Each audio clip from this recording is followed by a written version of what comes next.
This tutorial is designed to show how in Photoshop to crop an image in order to eliminate certain unwanted elements and to highlight and feature certain wanted elements only in a crop or a finalized rendering of that image. For that purpose, I went to File and opened and imported one of my photos that came off the digital camera from an Arizona trip. I brought in this photo, and this photo I want now eliminate certain parts of it for whatever reasons in order to create a new image that has a certain background or certain elements eliminated. In this case, I'm going to eliminate the area on the left and just crop the area here on the right for my final image.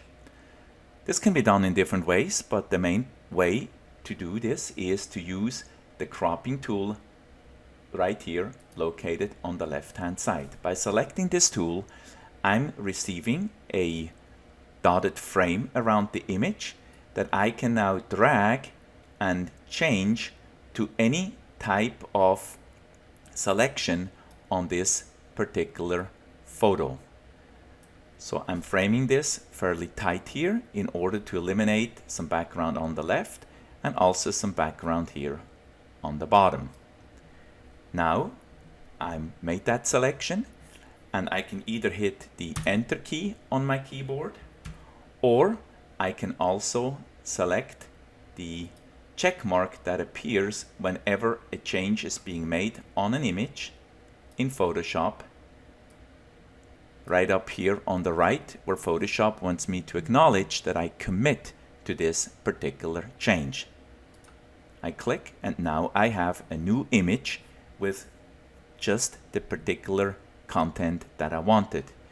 If I wanted to keep this and use it further for whatever purposes, email it, post it somewhere, I would go to File, Export it, and go through the process of saving that and exporting that just like I would do with any other type of image.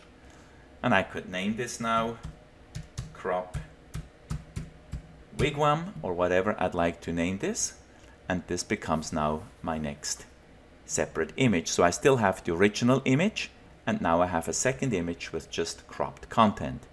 Let's say I wanted to further crop this and, for example, just highlight the car. Again, I can use these handles, or I can use directly the cropping tool by going into the image, and you can see here my mouse cursor has the little cropping symbol, and I can hold my mouse with my thumb, the left mouse button or the center button if you're on a Mac, or on a laptop with a pad. You just have to hold your mouse button while you're sliding your fingers on the pad, and now I selected just that particular area of this car. I can fine-tune it by using my mouse, holding the button, clicking and bringing it in a little bit more narrower, and now hitting Enter or selecting my commitment checkbox, and now I have an image of this particular larger image that just features this car. I can enlarge it a little bit by looking at it closer, and now I can see that I have this particular image cropped out. I could save that, File, Save, and can name this now Car Motel, just any type of naming that I would like to do. If I use the Save As feature, it's asking me also to let it know what quality it wants, large or smaller file size. I just leave this by default, but I could slide this in order to have a little bit of lesser quality image, but then also a smaller file size if that would be a desirable outcome. I click OK, and now I have the original image, I have a smaller crop and even a smaller one of this particular car. So this, in a very simple way, is the most basic cropping feature in Photoshop by using the crop tool. Thank you for watching.